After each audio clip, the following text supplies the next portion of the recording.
It's time to fuel up and geek out with Kilobytes and Caffeine. This is Kilobytes and Caffeine Talking Nerdy, Episode 1 How to Go Broke Selling on eBay. Now, you might ask yourself, how do you go broke whenever you're selling something? Well, on eBay, it's quite easy. Typically, it involves you losing both the product and the money that you were supposed to have gotten for the product. And I've got quite a few stories about this happening. Now, I've been selling on eBay since I was 16 years old. And like a lot of teenagers, I just had one of my parents sign up for an account and I used their login credentials. In this case, it was my mother. And for the longest time, I just used it to purchase items on eBay. Did not have access to a lot of old computer equipment in the area, and this is how I did it. Now, I've always collected old Macintosh equipment, kind of like my LC575 over here, and this was a way that I could find cool stuff like that. The first thing I ever bought on eBay was a Macintosh 2 CX, which when I purchased it, I didn't realize it didn't have a video card in it. I wound up having to trade around to get a video card, and to my knowledge, I don't even think I ever got that machine working, but I eventually traded it for something else that I did get working. And eventually, I wanted to try to sell for myself on eBay. Now, one of the first few sales that I had, to give you an idea, this was the late 90s. I didn't have a bank account. PayPal was not in existence. So we had to have an exchange of money via postal service where somebody would have to mail me a payment. I remember one time somebody mailed me a fake check. I've gotten multiple fake money orders. Um, I remember this one time somebody mailed me a credit card that honestly was just it was ludicrous. I wish I still had that, but because you could see that the numbers were hand stamped into it. When you looked at a credit card, they all line up. With this one, they were all over the place. So yeah, it's been some. I've had some interesting experiences. But a few that really stick out are the ones like what happened to me just a couple of years ago. Now, I now have a very, very stern disclaimer on my eBay sales. By agreeing to purchase this item, you are agreeing to the following. All sales are final, no refunds, exchanges, or warranties expressed or implied. All items have been tested and photographed and described honestly. If you do not want this item, do not purchase it. Do not purchase it. If you do not, no. If you cannot afford this item, do not purchase it. If you do not agree to these terms, do not purchase it. I had some hard lessons come with every single one of these terms of sale. A couple of years ago, I sold some radio equipment, a CB to be exact, and even though it was practically new in the box, I shipped it with all of the original accessories. I tested it. I had a 10-minute conversation with someone before I even sent the unit out. They claimed it did not work. Now, I didn't have all of these disclaimers on here, so I simply requested that they send the unit back so that I could verify. I was thinking it had gotten damaged in shipping. They didn't do that. They started filing complaints with eBay and PayPal. Eventually, they got PayPal to force a refund. I didn't agree to a refund. So then my PayPal account went negative. To me, that was not fair. All right? I sent this item out. It was in working shape. I was honestly describing it, but because I didn't have a disclaimer or anything like this, that was the difference between me making 50 bucks and losing $50 and the CB radio, which I'm sure the person has been using since then has probably gone to resell it and make even more money off of it. Now, I did also have a couple of issues with some Bluetooth headsets that I had sent out. I thought it very ironic that it was the same model of headset that I sold. I had two of them, and both of them claimed that they didn't work. And I had been using both of them up until the day that they both sold. Now, I shipped them to two different locations, but the complaint was the same, that the unit did not work.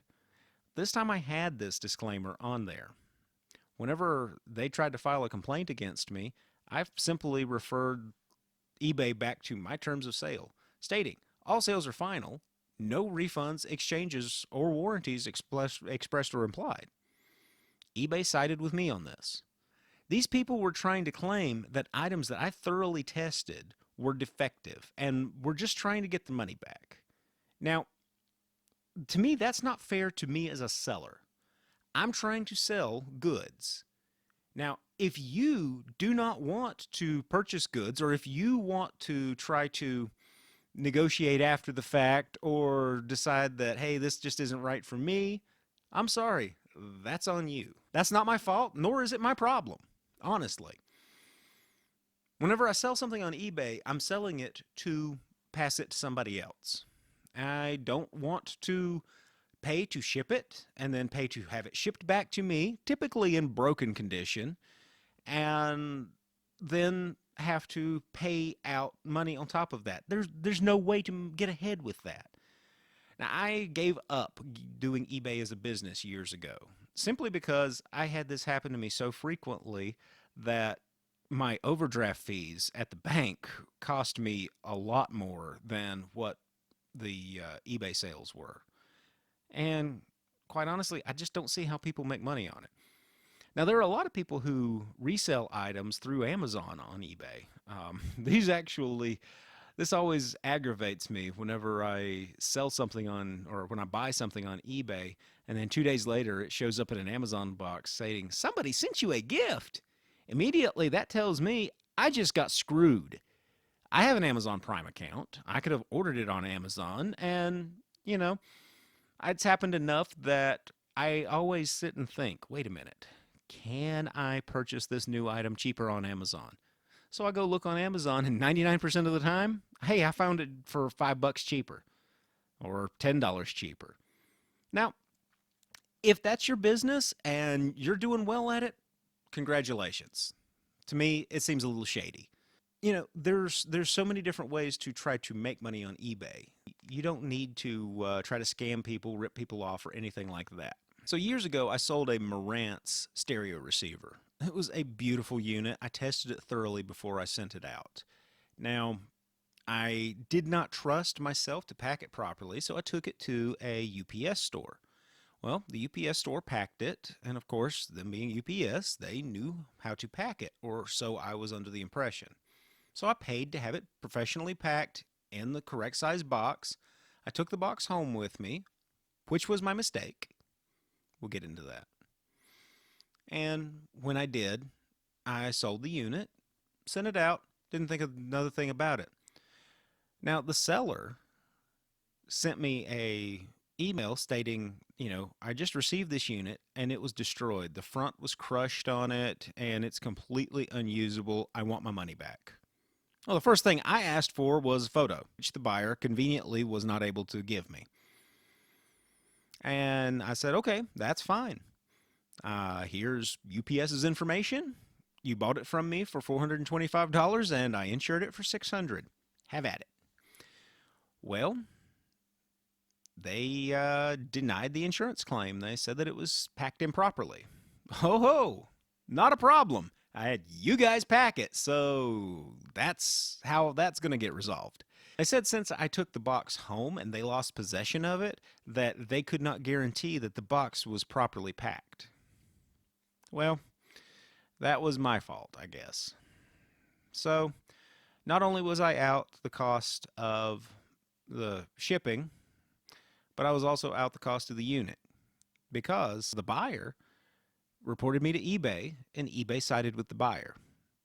So they forcibly took the money out of my PayPal account, which it wasn't all in there, so the PayPal account went negative, and I had to try to get money put back into my PayPal account. Well, sometimes that's easier said than done, especially when you're trying to sell other items and your PayPal account's negative.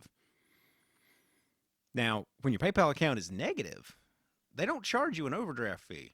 But if you have two other items that sell, it just goes in there, and the money for the shipping that the buyer has already prepaid, well, you don't have access to that. So if you don't have money in your checking account to pay for that, you're up the creek. And I have been up the creek for that exact situation.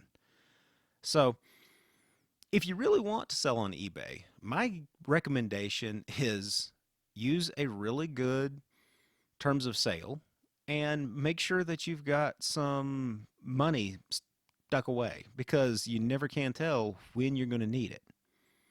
Now, not all sales on eBay come out with a really bad story like that. I remember one time I bought a Mac 128K locally, and it was the jewel of my classic Mac collection. And unfortunately, I needed to liquidate it because I wanted a laptop. So I put it on eBay expecting to get $200 for it. I remember the night that it sold, the auction was going to end while I was asleep. I was just too exhausted. I'd been playing video games all night and decided that I was just going to go to bed and let it surprise me in the morning. I checked it and it had about, I don't know, 175 bid on it, and I was happy with that because I only needed like $300 to get a new laptop. Well, when I woke up the next morning, it had sold for $525. And I had already gotten a shipping quote, which I'd included in the terms of sale for that particular unit. And the buyer had no problem sending me that. He sent me the money via PayPal. I took it down, sent it on its merry way, and it arrived safely. So, not every eBay sale has a sad ending, but more often than not, you definitely don't get a happy ending on it. Now, you might ask, well, I guess that means you don't sell on eBay. Oh, no. Apparently, I just absolutely do not learn my lesson because I do still sell on eBay.